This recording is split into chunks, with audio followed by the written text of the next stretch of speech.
Om Swastiastu, saya Budi Yustiawan dari kelompok pendidikan kewarganegaraan. Kali ini kita akan membahas tentang pendidikan kewarganegaraan secara umum. Nah, namun sebelum itu saya akan jelaskan apa itu pendidikan kewarganegaraan. Nah, sesuai Undang-Undang Nomor 20 Tahun 2003 tentang Sistem Pendidikan Nasional, menjelaskan bahwa setiap jenis, jalur, dan jenjang pendidikan harus dan wajib terdiri atas pendidikan bahasa, pendidikan agama, dan terakhir adalah pendidikan kewarganegaraan. Nah, dalam video ini kita akan membahas lebih dalam apa itu pendidikan kewarganegaraan. Tujuan pendidikan kewarganegaraan. Berdasarkan keputusan Dirjen Dikti nomor 267/Dikti/2000, tujuan pendidikan kewarganegaraan mencakup dua. Yang pertama ada tujuan umum, yang kedua ada tujuan khusus.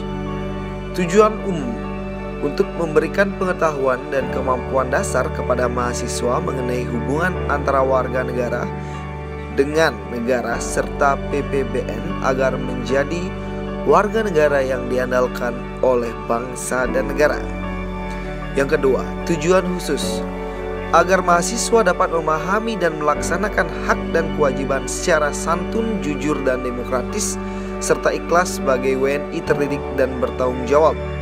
Yang kedua, agar mahasiswa menguasai dan memahami berbagai masalah dasar dalam kehidupan bermasyarakat, berbangsa, dan bernegara, serta dapat mengatasinya dengan pemikiran kritis dan bertanggung jawab yang berlandaskan Pancasila, wawasan Nusantara, dan ketahanan nasional. Dan yang ketiga, agar mahasiswa memiliki sikap dan perilaku serta sesuai dengan nilai-nilai kejuangan, cinta tanah air, serta rela berkorban bagi nusa dan bangsa. Selain tujuan pendidikan kewarganegaraan, adapun landasan hukum yang mendasari pendidikan kewarganegaraan yaitu ada 4. Yang pertama, ada Undang-Undang Dasar 1945, alinea kedua dan keempat, Pasal 27 ayat 1, Pasal 30 ayat 1, serta Pasal 31 ayat 1. Yang kedua, ada Undang-Undang Nomor 20 Tahun 1982 tentang ketentuan-ketentuan pokok pertahanan dan keamanan negara, RI Junto Undang-Undang Nomor 1 Tahun 1988. Yang ketiga, ada Undang-Undang Nomor 2 Tahun 1989 tentang Sistem Pendidikan Nasional. Dan terakhir adalah Keputusan Dirjen Dikti Nomor 267/Dikti/2000 tentang penyempurnaan kurikulum inti mata kuliah pengembangan kepribadian atau MKPK PKN pada PT di Indonesia. Materi selanjutnya mengenai pertahanan dan keamanan negara.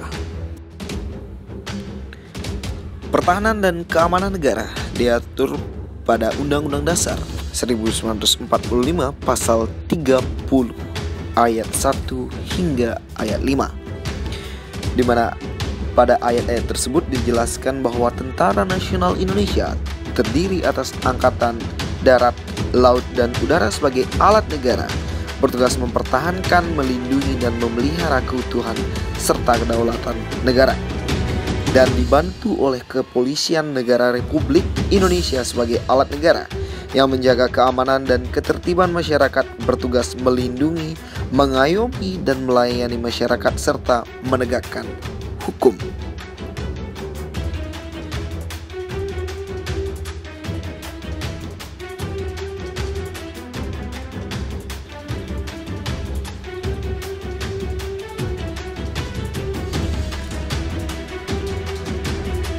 Kepolisian Negara Republik Indonesia yang bertugas melindungi, mengayomi, dan melayani masyarakat serta menegakkan hukum, terkadang juga ikut serta dalam mendukung berbagai kegiatan masyarakat.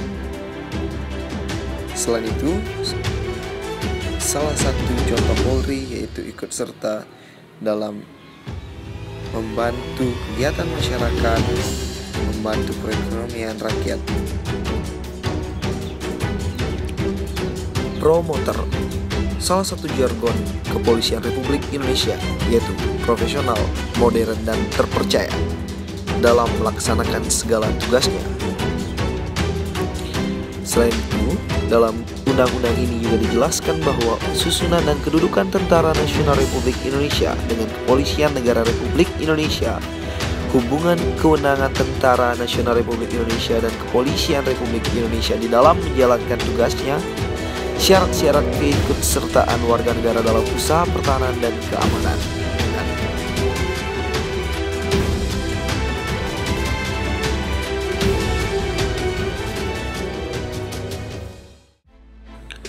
Selanjutnya adalah demokrasi.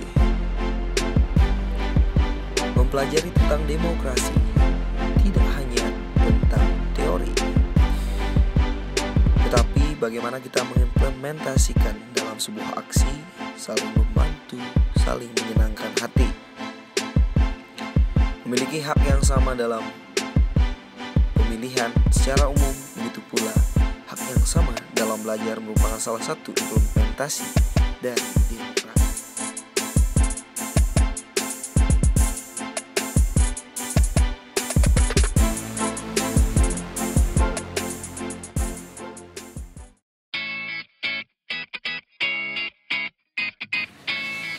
Iya, selanjutnya kita akan berbicara tentang kewarganegaraan, di mana pada pasal 26 di Undang-Undang Dasar 1945 juga dijelaskan tentang warga negara dan penduduk.